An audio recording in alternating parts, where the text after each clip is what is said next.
सारे वीडियो तो देखे होंगे, माइक्रो ऑर्गेनिजम्स, फ्रेंड्स एंड फू का सारा वीडियो तो आपने देखा है। उसके लिए डाउट क्लासेस भी हमने दिया है ना।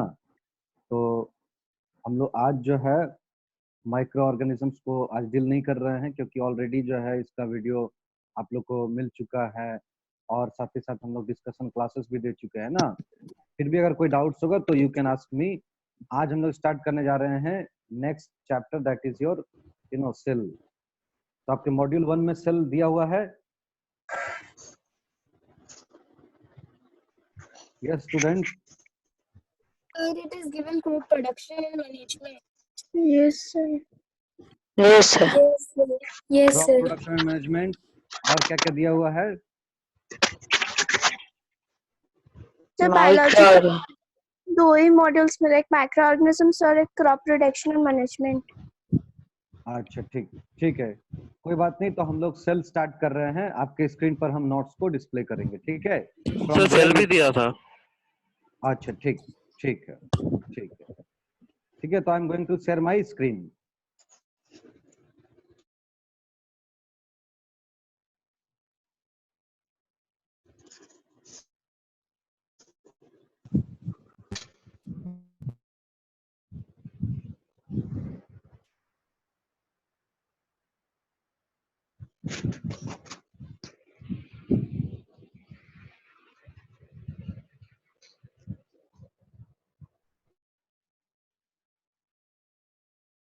Okay, so you can see the chapter 3 cell on your screen. Yes, sir. Can you see, Yes, students? sir. Okay. Yes, Yes, sir. sir. Yes, sir. Okay. So we are going to start this chapter today.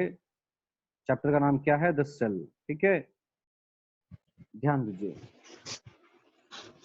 देखिए, कोई भी जो micro organisms होते हैं, sorry, कोई भी जो आपका लिविंग ऑर्गेनिज्म होते हैं, ठीक है, we are going to start with the definition और you can say the characteristics of living organism. तो आप लोग में से कोई बताइए कि लिविंग ऑर्गेनिजम्स के कौन कौन से कैरेक्टर्स होते हैं? Based on which characters you can say that this body is living और this body is non living? Based on which sort of characters? क्या Sir, character sir. देखकर आप? Yes. Sir, living organisms can reproduce. They have cells and Sir, living Very good. organisms can grow. बहुत अच्छा, reproduce आपने कहा कि वो reproduction कर सकते हैं। फर्स्ट वाले स्टूडेंट ने they क्या can बताया? move from one place. Sir, cell. Yes, cell. Cell क्या बताइए? सेल क्या? द कैरेक्टरिस्टिक्स ऑफ ऑर्गेनिज्म में आपने कहा कि सेल। तो सेल क्या मतलब? सेल से बने होते हैं या उनके बॉडी में सेल होता है? मतलब क्या क्या बताना चाहते हैं? थोड़ा डिटेल कीजिए। Sir, कोई बात living नहीं। organisms are made up of one or more cells. Very good, यही हम चाह रहे थे आप लोग से। बहुत अच्छा, ठीक है। लिविंग ऑर्गेनिजम्स और living body are made up of cells, one cell और मोर सेल्स, ठीक है। देखिए, लिविंग ऑर्गेनिज्म जो होते हैं उनके बहुत सारे कैरेक्टर्स होते हैं, ठीक है, बहुत सारे कैरेक्टर्स होते हैं। जो कैरेक्टर्स मैं आप लोगों से जानना चाह रहा था या आप लोगों को बताना चाह रहा था, वो ये कैरेक्टर कि all the living organisms are made up of cells. वो सेल्स से बने हो सकते हैं या सेल से बने हो सकते हैं, मतलब कि वो the body is made up of one cell और मेनी सेल। तो ये पहले ही आप लोग जो है मतलब है ना, फर्स्ट अटेम्प्ट में ही आप लोग ये मेन पॉइंट जो है जो हम चाह रहे थे वो आपने बताया। बहुत अच्छा है ना। कुछ लोग कह रहे थे कि living organism can move from one place to another. ये जो है लिविंग कैरेक्टर्स में ऐड करना बिल्कुल सही नहीं रहेगा, क्योंकि बहुत सारे लिविंग ऑर्गेनिज्म है जो एक प्लेस से दूसरे प्लेस मूव नहीं करते हैं। आपका सबसे अच्छा एग्जांपल है plants can not move from one place to another. तो जो लिविंग ऑर्गेनिज्म होते हैं, वी द लिविंग, आप अपने आप को देखिए, है ना, और आप में क्या क्या कैरेक्टर्स है, ऐसा मेजर कैरेक्टर्स आपको बताना है जो सभी लिविंग ऑर्गेनिज्म में प्रेजेंट है। अपने आप को देखकर वो कैरेक्टर्स बता दीजिए। जैसे लिविंग ऑर्गेनिज्म रेस्पायर, आप रेस्पायर कर रहे हैं, है ना, तो लिविंग ऑर्गेनिज्म क्या करते हैं? सर रेस्पायर करते हैं। सर लिविंग ऑर्गेनिज्म जो है वो फूड लेते हैं सर, यानी न्यूट्रिशन करते हैं। हम लोग भी न्यूट्रिशन कर रहे हैं, है ना। सर लिविंग ऑर्गेनिज्म रिप्रोड्यूस करते हैं, यानी लिविंग ऑर्गेनिज्म क्या करते हैं? एक ऑर्गेनिज्म जो होते हैं वो अपने जैसा एक और ऑर्गेनिज्म को बनाते हैं। ये भी सभी लिविंग ऑर्गेनिज्म कर रहे हैं, ठीक है। कुछ एक्सेप्शन भी हो सकता है इसमें। सर मेटाबॉलिज्म, यानी सभी लिविंग ऑर्गेनिज्म क्या करते हैं, मेटाबॉलिज्म करते हैं। मेटाबॉलिज्म का मतलब हो गया कि वो उनके बॉडी में डिफरेंट सॉर्ट ऑफ क्या बायोकेमिकल रिएक्शंस होता है ना। रेस्पिरेशन भी क्या मेटाबॉलिज्म का ही एक पार्ट है। तो इस तरह से बहुत सारा कैरेक्टर्स होता है ना सर। लिविंग ऑर्गेनिज्म में कॉन्शियसनेस होता है। कॉन्शियसनेस मतलब they can sense their environment, वो अपने इन्वायरमेंट को समझ सकते हैं, इन्वायरमेंट को रिस्पॉन्स कर सकते हैं, ठीक है। All these are the characteristics of living organism. In between these all characters एक और मेजर कैरेक्टर है जो आप लोगों ने बताया, that is all the living organisms are made up of one cell or many cells। तो यही हम यहाँ से आप लोग से जो है लिविंग ऑर्गेनिज्म के बारे में ये कैरेक्टर आप लोग से लेना चाह रहे थे, जो कि आप लोगों ने ये बताया। बहुत अच्छा, ठीक है। तो सभी लिविंग ऑर्गेनिज्म क्या होते हैं, सेल से बने हुए होते हैं, ठीक है। तो ये जो चैप्टर हम लोग पढ़ने जा रहे हैं सेल, बहुत ही इंपॉर्टेंट चैप्टर है। आप इसको क्लास 7 में, क्लास 8 में, क्लास 9 में, क्लास 11 में, है ना, पढ़ते जाइएगा, ठीक है। हर जगह क्या होगा कि थोड़ा थोड़ा इसमें और इसमें ऐड, मतलब जो एडिशन आपको मिलेगा। अभी आप 8 में जो सेल पढ़ेंगे, फिर 9 में पढ़ेंगे, यहाँ पर आपका बेसिक क्लियर रहेगा, तो 9 वाला क्या होगा आपको बहुत अच्छा से समझ में आएगा। वहां पर क्या थोड़ा और वास्ट मिलेगा आपको। जब आप क्लास 11 में जाएंगे, then you will again get the same chapter the cell. Cell आपको वहां पर भी मिलेगा, तो क्या होगा आपको वो थोड़ा सा और वास्ट मिलेगा। तो जब आपका बेसिक क्लियर रहेगा तो आपको वो कोई भी क्लास में सेल चैप्टर समझने में आपको मुश्किल नहीं होगा। और इवन आपको बता दे कि अगर आप आगे चल के मेडिकल देना चाहते हैं या डॉक्टर फील्ड में जाना चाहते हैं ना, मेडिकल का फील्ड, मेडिकल एग्जाम जो होता है वो किसके लिए होता है, जो डॉक्टर बनना चाहते हैं। तो आपको बता दें वहां पर भी जो एंट्रेंस होता है उसके लिए भी ये चैप्टर दिस सेल, जो कि आप क्लास 11 में पढ़ेंगे, फिर से बहुत ही इंपॉर्टेंट है। इससे भी बहुत सारा क्वेश्चन आपका एग्जाम में आता है, ठीक है, और बोर्ड एग्जाम में तो है ही। तो चलिए यहाँ पर हम लोग देखते हैं, ठीक है, कि सेल के बारे में। तो हम लोग तो ये जान गए कि सेल की सभी, है ना, सभी ऑर्गेनिज्म क्या होते हैं, सेल से मिलकर बने होते हैं। यानी कि सेल जो है हमारा वो क्या है, मेजर आप कह सकते हैं कंपोनेंट, या फिर मेजर जो है आप कह सकते हैं यूनिट, है ना। It is unit of every living organism. ये हर एक लिविंग ऑर्गेनिज्म का क्या होता है, फंडामेंटल यूनिट होता है। Fundamental unit, fundamental unit of every living organism, या इसको हम लोग बोलते हैं बेसिक यूनिट। यानी कोई भी लिविंग ऑर्गेनिज्म जिस तरह से आपका घर, your home, it is made up of, अभी आप देख रहे हैं कि आपका घर इतना बड़ा है, इतना बड़ा जो है आपका घर है ना, किचन है, वॉशरूम है, स्लीपिंग रूम है, आपका हॉल है, बहुत सारा आपके घर में जो है बहुत सारा इतना बड़ा घर बना। एक्चुअली ये बना किससे है, ये बना है एक छोटे यूनिट से। वेरी गुड, ये ब्रिक से मिलकर बना है। तो ये जो ब्रिक होते हैं ये क्या है, स्मॉलर यूनिट है जो आपके घर को बना रहे हैं।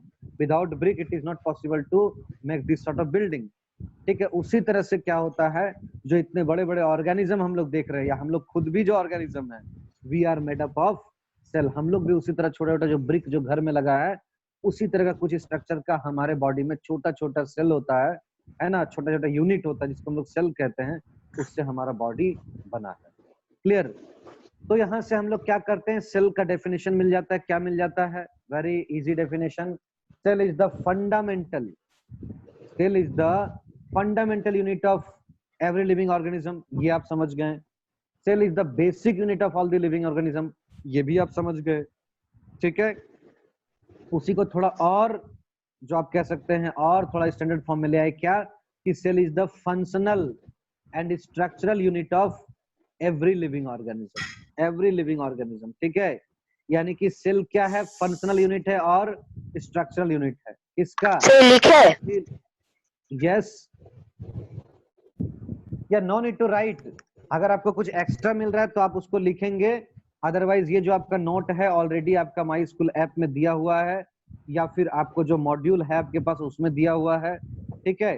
तो you can get from your module, you can get from my school app. कुछ एक्स्ट्रा सर ऐप से वाला मॉड्यूल डाउनलोड कर लिए हैं। Very good. तो वहां से आप देख सकते हैं ना, और क्या है जो कुछ एक्स्ट्रा हम बता रहे हैं, जो इसमें नहीं रहेगा और हम जो एक्स्ट्रा कुछ बताएंगे उसको आपको क्या करना, अपने कॉपी में नोट डाउन करना है। जैसे मैंने आपको बताया fundamental unit of life, basic unit of life, है ना, all we are made up of cell, all the living organism has several characters. तो वो सब जो हम आपको बताएं that you have to write in your copy, ठीक है। वो आप क्या करेंगे, शॉर्ट पॉइंट जो है अपना कॉपी में समझने के लिए लिख लेंगे कि सर आज ये सब डिस्कस किए। ओके, तो cell is the structural and functional unit of life, ठीक है। फंक्शनल यूनिट और स्ट्रक्चरल यूनिट यानी कि कोई भी बॉडी का, कोई भी ऑर्गेनिज्म का जो यूनिट है, यानी वो ऑर्गेनिज्म जिससे मिलकर बना वो सेल है, तो सेल को बोला गया है फंक्शनल यूनिट और सेल को बोला गया structural unit. Why, you know, structural and functional unit क्यों बोला गया, ये क्वेश्चन उठता है। Why cell is called structural unit of life या why cell is called functional unit of life, तो यहाँ पर आपको ये समझना है, ठीक है। स्ट्रक्चरल यूनिट इसलिए कहा गया है क्योंकि cell is responsible for providing a particular structure of the living organism। living organism का जो स्ट्रक्चर है ना, मान लीजिए एलिफेंट के जैसा है, या प्लांट्स के जैसे हैं, या फिर हम लोग ह्यूमन का अपना अलग स्ट्रक्चर है। ये कैसे हो रहा है, तो it is all due to the cell that is present inside our body, ठीक है। तो सेल क्या होता है, सेल का अपना भी खुद स्ट्रक्चर होता है और साथ ही साथ ये क्या करते हैं, ये पूरे ऑर्गेनिज्म को, ये ऑर्गेनिज्म के बॉडी को स्ट्रक्चर देने में रिस्पॉन्सिबल होते हैं। यानी कि the cell is responsible for providing structure to the, you know, complete body of an organism. एक ऑर्गेनिज्म का जो कंप्लीट बॉडी है उसको स्ट्रक्चर कौन प्रोवाइड करता है, तो वो सेल प्रोवाइड करता है, ठीक है। Now what do you mean by the functional unit. Functional unit कहने का मतलब क्या है कि आपको बता दें कि जितने भी एक्टिविटीज, मेटाबॉलिक एक्टिविटीज, जैसे आपका रेस्पिरेशन, डाइजेशन, ठीक है, इसके अलावा जो है आपका एक्सक्रीशन, ओके, इसके अलावा जो आपका है कंट्रोल एंड कोऑर्डिनेशन, इसके अलावा जो आपका है जैसे प्लांट में अगर चला जाए तो फोटोसिंथेसिस, ठीक है। ये ऑल दी एक्टिविटीज, ये जितना भी एक्टिविटीज है, it is performed inside the cell. all the metabolic activities are performed inside the cell, cell के अंदर ही परफॉर्म होता है। that's why cell is called the functional unit of living organism। okay, sir आप लोग अपना audio को mute कर लीजिए क्योंकि डिफरेंट सॉर्ट ऑफ साउंड आ रहे हैं, तो क्या हो रहा है कि डिस्टरबेंस हो रहा है। ओके, हाँ बोलिए, क्या बोल रहे हैं। सर मैंने सुना है कि अगर कोई सेल मतलब वायरस उसमें उसके अंदर अगर घुस जाए तो वो डैमेज हो जाता है या फिर वो ठीक से काम नहीं करता, तो हम लोग का बॉडी उसी तरह से मतलब वायरस के इशारे में काम वेरी करता है। गुड, मैंने वेरी गुड, वेरी गुड, हम लोग आएंगे उस पॉइंट में, ठीक है। उसको हम लोग बोलते हैं इन्फेक्टेड सेल बोलते हैं, है ना, इन्फेक्टेड सेल। जैसे अभी जो टाइम चल रहा है, कोरोना का जो केस चल रहा है, ये कोरोना वायरस में क्या हो रहा है, ये वायरस जो होते हैं ये हमारे सेल को अफेक्ट करते हैं, ठीक है। तो एक्चुअली क्यों, सारा मेटाबॉलिक एक्टिविटी जो हमारे सेल के अंदर चल रहा है, तो जैसे ही वायरस हमारे सेल के अंदर घुस जाते हैं, एंटर कर जाते हैं, वो क्या करते हैं, उस सेल का जो एक्टिविटी है वो अब वो वायरस रेगुलेट करने लगता है। तो वायरस जब अपने आप से रेगुलेट करने लगता है तो ऐसे सेल को हम लोग बोलते हैं इन्फेक्टेड सेल या एबनॉर्मल सेल, है ना, और वो हमारे बॉडी को हार्म करता है। बहुत अच्छा आपका है, इसको डिटेल में हम लोग पढ़ेंगे। एक डिजीज बोल के चैप्टर है आपका, उसमें हम लोग डिटेल में इसको पढ़ेंगे, ठीक है। तो स्ट्रक्चरल एंड आते हैं, है ना, पॉइंट पर आते हैं। तो structural and functional unit of life is called cell. Why it is called structural and why it is called functional, है ना। Is it clear to you now. Cell का जिस ब्रांच में हम लोग Yes, sir. स्टडी करते हैं, ठीक है, द ब्रांच ऑफ बायोलॉजी और the branch of science where we study about the cell, their structure, their function, their, you know, composition, their organisation, how a cell become tissue, ये सारा जो हम लोग पढ़ते हैं, जिस ब्रांच में पढ़ते हैं, उस ब्रांच को हम लोग कहते हैं साइटोलॉजी, ठीक है। साइटोलॉजी क्या है, it is the branch of biology where we study about the cell. Cell के बारे में कंप्लीट स्टडी हम लोगों को कहाँ से मिलता है, तो जिस ब्रांच में हम लोग इसको पढ़ते हैं, that is called cytology. Cytology two term से मिलकर बना है, साइटो एंड लॉजी। तो साइटो का मतलब क्या होता है, साइटो का मतलब होता है सेल, ठीक है। Cyto it is related with cell. Cyto का मतलब क्या होता है, सेल होता है। और लॉजी का मतलब होता है टू स्टडी और टू अंडरस्टैंड, ठीक है, या नॉलेज। तो नॉलेज ऑफ सेल और you can say the study of cell is called cytology. Cyto means cell and logy means knowledge or you can say study. So study of cell is called cytology. जहां भी आपका cyto लग जाएगा समझ लीजिए वो cell से related है। जैसे आपका साइटोप्लाज्म, आगे पढ़ के हम लोग पढ़ेंगे cytoplasm. Cytoplasm, cyto means what, cell. तो सेल से रिलेटेड कोई यहाँ पर लिक्विड के बारे में, फ्लूइड के बारे में बात करेंगे, प्लाज्म के बारे में बात करेंगे, ठीक है। साइटोजेनेटिक्स, अगर हम लोग बात करेंगे साइटोजेनेटिक्स, तो हम लोग साइटो मतलब सेल के बारे में कुछ बात कर रहे हैं, उसका जेनेटिक्स के बारे में। तो wherever you will find cyto word, it mean cyto mean cell, और उसके साथ जो वर्ड एसोसिएटेड रहेंगे उसका भी हम लोग मीनिंग समझ लेंगे। तो क्या होगा, उस वर्ड को हम लोग क्लियर अंडरस्टैंड कर लेंगे कि हाँ वो वर्ड क्या बोलना चाह रहा है। क्लियर? तो here sir cytology, yes sir cytoplasm word भी साइटो से ही आया है। क्या? साइटोप्लाज्म वर्ड साइटो से ही आया है। यस, साइटो साइटोप्लाज्म मतलब cyto mean cell, okay. Cyto mean cell, और सेल का ही जो है, सेल का ही एक पार्ट है साइटोप्लाज्म, जो हम लोग आगे चल के पढ़ेंगे, सेल का ही एक पार्ट है। तो ये भी जो है वो क्या, साइटो वर्ड से ही लिया गया है, that is cyto mean cell, okay, very good. तो आपका हम लोग आगे बढ़ते हैं, है ना, हिस्ट्री में आते हैं। तो आपको पता है, आप लोग सभी लोग जानते हैं, है ना, कि साइट जो सेल है, सेल का जो डिस्कवरी का जो क्रेडिट है, जो इसका आप कह सकते हैं कि जो श्रेय जाता है वो किसको जाता है?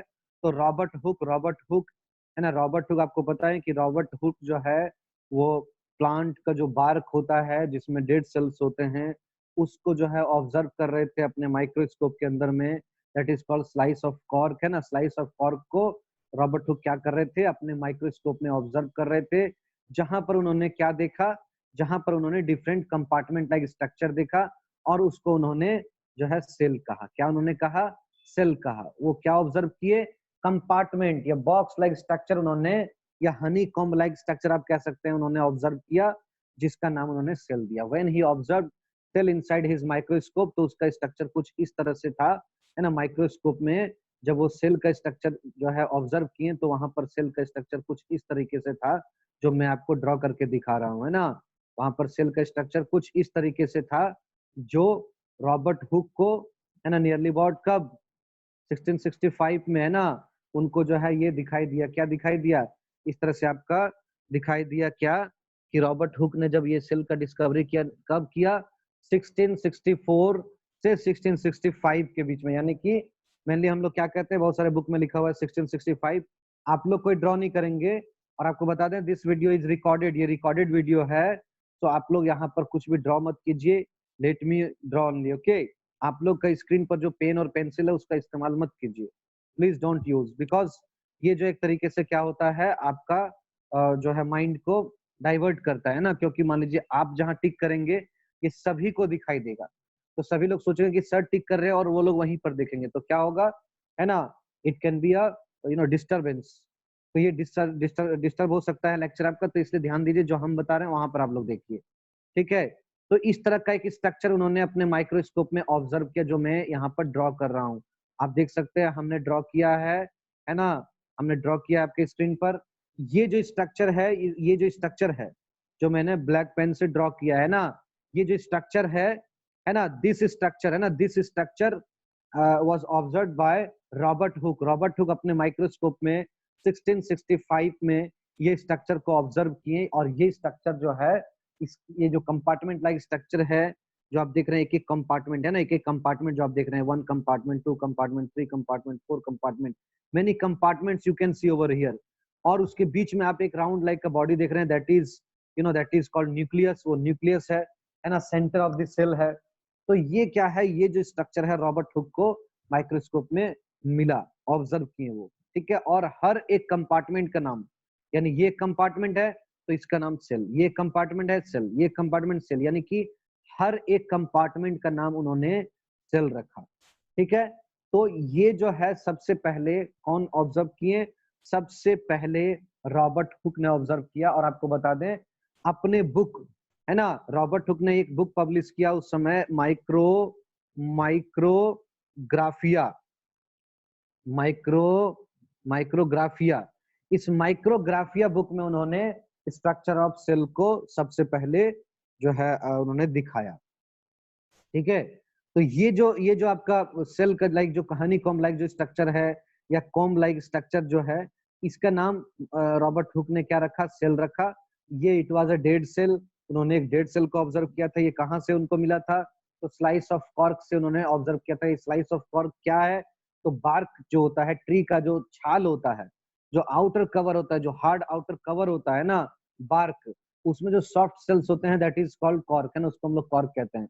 और जब वो ऑब्जर्व किए माइक्रोस्कोप के अंदर में, तो क्या हुआ, ये आपको जो है स्ट्रक्चर मिला, कंपार्टमेंट लाइक स्ट्रक्चर, और you can say honeycomb like structure, और you can say box shaped structure जो उन्होंने देखा, इसका नाम उन्होंने सेल रखा, but it was dead cell. और आपको बता दें तो उसके बाद क्या हुआ कि एंटोनी वान ल्यूवेनहुक 1674 में, यानी कि after 9 to 10 years of Robert Hooke का 9 से 10 साल बाद जो है 1674 में, 1674 में एंटोनी वान ल्यूवेनहुक नाम का वैज्ञानिक ने सबसे पहले क्या किया, सबसे पहले उन्होंने लिविंग सेल को ऑब्जर्व किया।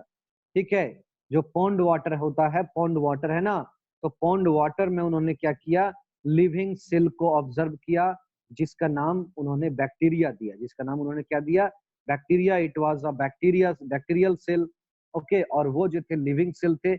यानी अगर आपसे ये कभी पूछ दिया जाए एग्जाम में कि who discovered the living cell कौन डिस्कवर किए, तो that is Antonie van Leeuwenhoek, that first he observed living cell. But who discovered cell, तो सेल कौन डिस्कवर किया डायरेक्टली आपसे पूछा जाए तो रॉबर्ट हुक इन 1665। ओके, तो ये सेल का डिस्कवरी जो है सबसे पहले रॉबर्ट हुक ने किया। Yes Sir, please write the spelling. Sir, Anthony, what you have said. Antonie van, ANTONY, Antonie van, VAN, van Leeuwenhoek, LEUWENHOCK, Anthony van Leeuwenhoek. He observed first living cell in 1674 when he was observing, or when he was observing the pond water, है ना। Pond water को जब वो observe कर रहे थे, देख रहे थे, तो उसमें उनको बैक्टीरिया जो है टाइप का स्ट्रक्चर दिखा, उसका नाम उन्होंने बैक्टीरिया दिया। ठीक है, under his microscope he found this structure. Okay, now based on this cell को बेस्ड करके अगर हम लोग ये भी कह सकते हैं कि सेल का नंबर के आधार पर हम लोग ऑर्गेनिज्म को दो पार्ट में बांट सकते हैं, दो टाइप में बांट सकते हैं। यानी कि अगर जिसके बॉडी में सिंगल सेल है ना, वैसे ऑर्गेनिज्म को हम लोग कह देंगे यूनिसेलुलर ऑर्गेनिज्म। ठीक है, यूनि का मतलब क्या होता है, यूनि का मतलब होता है सिंगल। यूनि का मतलब क्या होता है, सिंगल। ओके, यूनि का मतलब होता है सिंगल। तो सिंगल, ठीक है, सिंगल और cellular it is related with cell. तो सिंगल सेल यानी कि द ऑर्गेनिज्म ना which are made up of single cell, यानी one cell, those organisms are called unicellular organisms। ठीक है, जैसे you can take example of amoeba क्या होते हैं, यूनिसेलुलर सेल होते हैं, एक सेल के बने हुए सेल होते हैं। You can take example of paramecium क्या होते हैं, एक सेल के बने हुए होते हैं। You can take example of bacteria क्या होते हैं, सिंगल सेल के बने होते हैं, एक सेल के बने हुए होते हैं। ठीक है, तो these are called unicellular organism. Uni means single, one, and cellular means related with cell. तो जिन ऑर्गेनिज्म के पास एक सेल होता है उनके बॉडी में, या उनका बॉडी एक ही सेल से मिलकर बना होता है, ऐसे ऑर्गेनिज्म को हम लोग कहते हैं यूनिसेलुलर ऑर्गेनिज्म या सिंगल सेलुलर ऑर्गेनिज्म। ओके, और ऐसे ऑर्गेनिज्म का वो जो सिंगल सेल है that act as a body, वो पूरा बॉडी एक्ट मतलब के जैसा वो वर्क करता है। और सारा फंक्शन जो भी हम लोग बेसिक फंक्शन, जैसे जो भी बेसिक फंक्शन सभी लिविंग ऑर्गेनिज्म में पाए जाते हैं, वो all the basic functions like nutrition, respiration, excretion, reproduction, all these performed by that single cell only। वो सिंगल सेल के द्वारा ही परफॉर्म किए जाते हैं। ठीक है, तो एग्जांपल भी आपको यहाँ पर दे दिया गया अमीबा। इसके बाद भी और भी एग्जांपल आप लिख सकते हैं, बैक्टीरिया, पैरामीशियम। ठीक है, all these are euglena, all these are the unicellular organism. Chlamydomonas. These are, you know, single cellular or you can say unicellular organism. These are made up of single cell, एक cell के बने होते हैं. Clear? Now the next type is your multicellular organism. Multi means what? Multi means many. Many का मतलब क्या होता है? Many का मतलब more than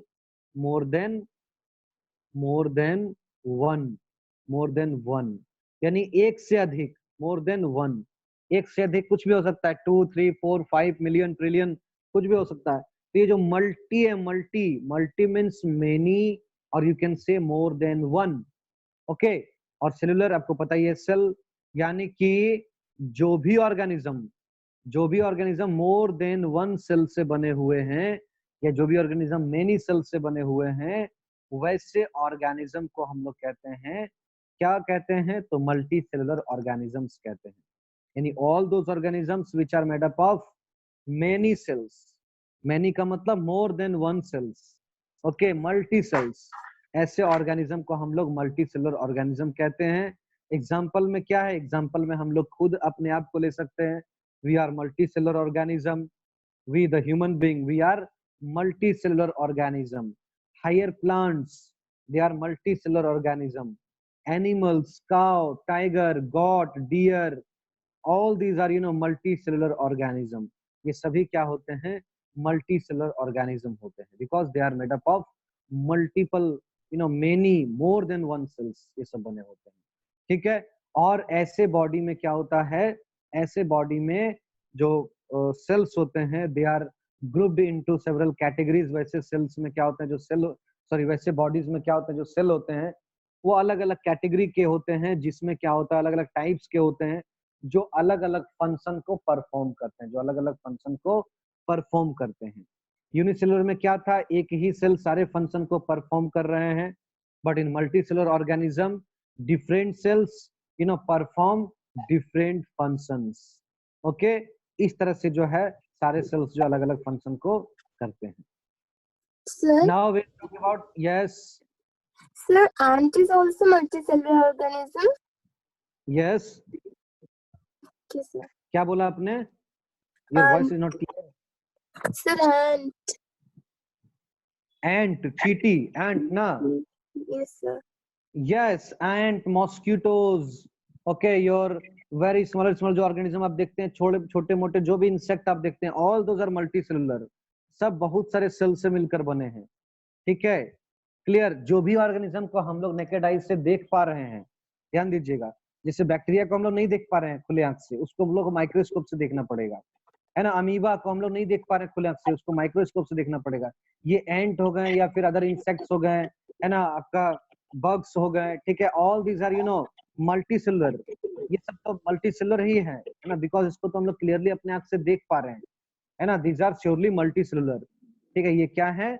multicellular organism. Clear. बहुत अच्छा क्वेश्चन आपने पूछा कि सर ये छोटे छोटे जो ऑर्गेनिज्म है ये भी सभी क्या है? मल्टीसेलुलर ऑर्गेनिज्म है. ठीक है. Clear. Yes, sir. Very good. Now we will talk about the, you know, shape of the cell. हम लोग अब शेप ऑफ द सेल के बारे में बात करेंगे. ठीक है. Shape of the cell. Shape का मतलब क्या होता है? शेप का मतलब होता है ना, कि उसका जो अपीयरेंस है वो कैसा है. यानी वो लंबा है या पतला है या गोल है ना, छोटा है, बड़ा है. How it, you know, how it looks like. वो देखने में कैसा लगता है, उसका शेप कैसा है. ठीक है. तो आपको बता दें कि अगर हम बात करेंगे सेल के शेप के बारे में, तो सेल का जो शेप होता है, वेरियस टाइप ऑफ शेप्स जो है यहाँ पर पाए जाते हैं. आप लोग प्लीज अपना ऑडियो को म्यूट कर लीजिए, सो दैट कि आपके अगल बगल का साउंड यहाँ पर ना आए. It is a recorded video, ये रिकॉर्डेड हो रहा है ना. ये आपका इंटरनेट में जो है इसको शेयर किया जाएगा, तो आपके घर के आसपास का जो, या आपके घर का जो पर्सनल लैंग्वेज जो इस वीडियो में ना आए, इसका आप ध्यान रखेंगे. जब आपको कोई क्वेश्चन पूछना हो, आपको जरूर वेलकम है, आप अपना ऑडियो को अनम्यूट कीजिए और हमसे क्वेश्चन पूछिए. बट, है ना, जब आपको कोई क्वेश्चन नहीं है, जब आप केवल मेरा बात को सुन रहे हैं, मेरा लेक्चर को सुन रहे हैं, तो आप अपना ऑडियो को म्यूट कर लीजिए, so that your personal chit chat can not come in this, you know, video. Okay. So we are talking about shape of the cell. तो शेप क्या होता है? Various shapes. बहुत सारे शेप्स के होते हैं सेल. है ना, इट इज नॉट वो ऐसा नहीं है कि केवल एक ही टाइप के सेल होते हैं, मतलब राउंड है तो सारे सेल राउंड, ऐसा नहीं है ना, there are various shapes of cell. अगर आप बात करें बहुत ही आप शेप जो है बहुत सारे शेप्स होते हैं सेल के, आप यहाँ पर देख सकते हैं इस डायग्राम में क्लियरली यू कैन सी। अगर हम लोग बात करेंगे कि ये फैट सेल्स का, तो फैट सेल्स का आप देख सकते हैं ये नियरली अबाउट क्या है, नियरली अबाउट क्या, ये स्फेरिकल शेप है ना, ये स्फेरिकल शेप का आप इसको कह दिए, है ना, यानी कि आपका स्फेरिकल शेप का सेल हो गया। ल्यूकोसाइट अगर आप देखें ये क्या है, ये जो है आपका स्फेरिकल टाइप का शेप है ना। आप अगर यहाँ पर देखें मसल सेल को देखें, है ना, ये क्या है आपका स्पिंडल शेप है। मसल क्या है, स्पिंडल शेप है। Spindle means pointed towards both ends, और मिडिल में क्या होगा, मिडिल में आपका वो है ना क्या होगा, थिक होगा, है ना। तो ऐसे ऐसे जो है सेल को, ऐसे शेप को हम लोग कहते हैं स्पिंडल शेप, ठीक है। You can see your nerve cell, आप नर्व सेल को देख सकते हैं। ये नर्व सेल क्या है, इट इज लुकिंग लाइक है ना ब्रांच ऑफ ए ट्री, एक ट्री का ब्रांच के जैसा लग रहा है, this is called branch type Yes, of sir. Cell, है ना, ब्रांच के जैसा ये लग रहा है, ये ब्रांच सेल हो गए, ठीक है। You can see several very multiple cells आप यहाँ देख सकते हैं। हेलो ये सर। यहाँ पर डायटम का शेप देख सकते हैं, it is looking like rectangle के जैसा वो लग रहे हैं ना, रेक्टेंगल के जैसा लग रहे हैं, ठीक है। Even you can see the amoeba, amoeba क्या देख सकते हैं, अमीबा वेरी गुड, है ना। अमीबा जो होते हैं क्या होते हैं, ये सर डायटम क्या होता है? डायटम्स एक तरह का प्रोटिस्टा होते हैं, ठीक है। आगे चल के आप लोग क्लास 11 में 10 में पढ़िएगा, क्लासिफिकेशन पढ़िएगा, उसमें क्या होता है, एक तरह का ये ऑर्गेनिज्म होते हैं यूकैरियोटिक, यानी कि ये भी जो आपका क्या होता है, ये भी जो आपका ऑर्गेनिज्म एक तरह का प्रोटिस्टा होते हैं, ये प्रोटिस्टा, ठीक है, क्लियर। ये एक तरह का क्या होता है, जैसे वायरस होता है, बैक्टीरिया होता है, फंगस होता है ना, उसी तरह से एक ये क्या होता है, प्रोटिस्टा होता है। आपने पढ़ा है, आपने पिछले चैप्टर में तो पढ़ा है प्रोटिस्टा के बारे में, ठीक है, माइक्रो ऑर्गेनिजम्स के बारे में, तो उसमें ये प्रोटिस्टा आपका क्या है, एक तरह का ऑर्गेनिज्म है ये डायटम। Yes tell me. हाँ सर, हम बोल रहे थे कि मसल सेल्स भी ब्रांच होते हैं क्या? यस मसल सेल, ब्रांच होते हैं, ब्रांच्ड। मसल सेल ब्रांच नहीं होते हैं, मसल सेल इलोंगेटेड होते हैं। जैसे मसल सेल का ये एक शेप है, और एक मसल सेल का जो है शेप इस तरह का होता है। ये क्या होता है, ये जो शेप है ना, ये जो शेप है जो हमने ड्रॉ किया, ये भी क्या है, मसल सेल का शेप है। और ये सेल क्या होता है, इलोंगेटेड होते हैं, मतलब यू कैन से जो है काफी लंबा होते हैं, लेंदी होते हैं ना। ब्रांच शेप में आप you can take example of nerve cell, nerve cell का एग्जांपल आप ले सकते हैं ब्रांच्ड में, ठीक है, क्लियर। ठीक है सर। हाँ, कुछ जो आपका जो पिगमेंट सेल होते हैं, स्किन का कुछ पिगमेंट सेल होते हैं, स्किन का कुछ पिगमेंटेड सेल होते हैं, वो भी क्या होते हैं, ब्रांच जो होते हैं, ठीक है। स्किन का कुछ आपका जो pigmented cell only they sometimes they भी क्या होते हैं, ब्रांच सेल जो है, ब्रांच टाइप का उनका भी स्ट्रक्चर होता है, क्लियर। तो we were talking about protista, है ना। प्रोटिस्टा जो है क्या है, एक तरह का आप कह सकते हैं कि ऑर्गेनिज्म है ना। ये भी क्या एक तरह का ऑर्गेनिज्म है आपका, है ना, स्मॉलर ऑर्गेनिज्म, यू कैन से वेरी स्मॉलर ऑर्गेनिज्म, ठीक है, क्लियर। तो हम लोग बात कर रहे थे अमीबा के बारे में, ध्यान रहे अमीबा का जो शेप होता है, ये क्या होता है, इरेगुलर शेप का होता है, इरेगुलर शेप का होता है। मतलब देखिए इरेगुलर और रेगुलर शेप का मतलब क्या हो, जितने भी हम आपको बताएं वो सारे क्या, अभी जो मैंने बताया आपको, nerve cell, fat cell, muscle cell, ठीक है, all these are what, all these are regular shape cell. मतलब सर मैंने सुना है कि सीडोपोडिया होता है। हाँ सीडोपोडिया होता है, वो सेल नहीं होता है, वो हम बता रहे हैं आपको माइक्रो ऑर्गेनिज्म, अमीबा में बता रहे हैं, ठीक है, उसको हम बता रहे हैं, ठीक है। तो देखिए हम लोग क्या बात कर रहे हैं कि जो शेप ऑफ द सेल है, तो जैसे हम लोग नर्व सेल के बारे में बात किए, मसल सेल के बारे में बात किए, स्पर्म के बारे में बात किए, है ना, गॉबलेट सेल्स के बारे में बात किए, डायटम के बारे में बात किए, ये सब क्या होते हैं, सबका शेप जो होता है रेगुलर शेप होता है, रेगुलर शेप, यानी कि ये मोर और लेस जो है इनका शेप इसी तरह होता है, ठीक है। But when we talk about amoeba, जब हम लोग अमीबा के बारे में बात करते हैं, या हम लोग अपने ल्यूकोसाइट सेल के बारे में बात करते हैं, ठीक है, ल्यूकोसाइट सेल के बारे में, जिसको हम लोग WBC भी कहते हैं, है ना। तो ये जो दो सेल्स होते हैं, ये क्या होते हैं, इरेगुलर शेप के होते हैं, इरेगुलर यानी कि ये जो है अपना शेप को क्या करते हैं, चेंज करते रहते हैं, ये अपना शेप को क्या करते हैं, चेंज करते रहते हैं, ठीक है, यानी time sir to time. WBC तो व्हाइट कलर का होता है ना? हाँ सर बोलिए। WBC व्हाइट कलर का होता है। हाँ व्हाइट कलर का होता है, यस। सर यहाँ पर रेड दिया है।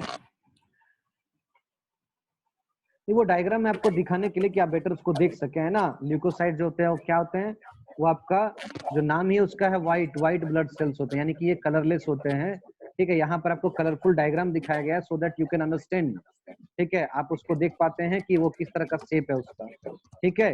दैट्स व्हाई यहाँ पर कलर दिया गया है, it is colourless cell. Okay, very good, बहुत अच्छा आपने नोटिस किया है, ठीक है। तो यहाँ पर क्या अमीबा जो होते हैं, amoeba it is irregular shape. ये क्या होता है, ये अपना शेप जो है टाइम टू टाइम चेंज करते रहते हैं, ठीक है।